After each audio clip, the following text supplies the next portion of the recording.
আসসালামু আলাইকুম। আমি এখানে আমার সহ আরও ২ জন, মোট ৩ জনের প্রোফাইল দেখাবো এবং এই ৩ জনের প্রোফাইলের ভিতরে আমাদের ফ্রেন্ড লিস্টের পার্থক্য এবং কে কারের ফ্রেন্ড লিস্ট দেখতে পারছে কিংবা পারছে না, এটা আমি এখন দেখাবো। তো আমি সর্বপ্রথম প্রবেশ করছি ফরমান আহমেদ এই প্রোফাইলটাই। তা ফরমান আহমেদের প্রোফাইল যেহেতু লক করা, ফরমান আহমেদ এর প্রোফাইলের ভিতরে অংশটা কালো দেখাবে বা শো করবে না। তা আমি ভিতরে স্ক্রল করে ফরমান আহমেদের ভিতরে ঢুকলাম।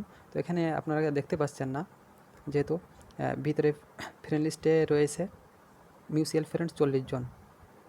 মিউচুয়াল ফ্রেন্ড এখানে রয়েছে 40 জন। 40 জন একজন আপনারা দেখতে পাবেন না। তো মিউচুয়াল ফ্রেন্ড 40 জনের ভিতরে যখন আমি ক্লিক করলাম, ভিতরে আমরা দেখতে পাচ্ছি 17 জন আছে এবং ফরমান আহমেদের সাথে শাহরিয়ার অ্যাড ছিল, কিন্তু এখানে শাহরিয়ারকে দেখা যাচ্ছে না। 17 জনের ভিতরে শাহরিয়ার এখানে নাই। তো বের হয়ে আসলাম ফরমান আহমেদের ভিতর থেকে।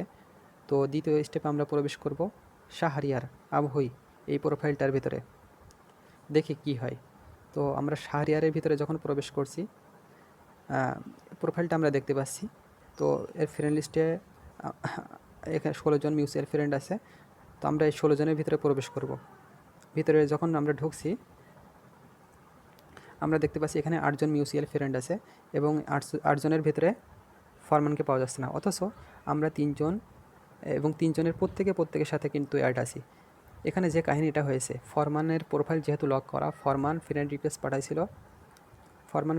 পাঠাইছিল শাহরিয়ারকে। শাহরিয়ার অ্যাকসেপ্ট করেছিল। সেখান থেকে আমরা একটা জিনিস বুঝি, যার প্রোফাইল লক করা সে যদি কাউকে ফ্রেন্ড রিকোয়েস্ট পাঠায়, তাহলে যার প্রোফাইল লক নাই বা যার প্রোফাইল লক, 2 জনের ভিতরে প্রত্যেকের প্রোফাইলের ভিতর ঢুকে আমরা প্রোফাইলের সংখ্যা আমরা দেখতে পারবো, অথচ প্রোফাইল দেখতে পাবো না। এটাই হলো এখানে মূল বিষয়। এটাই ছিল এখানে মূল কাহিনী।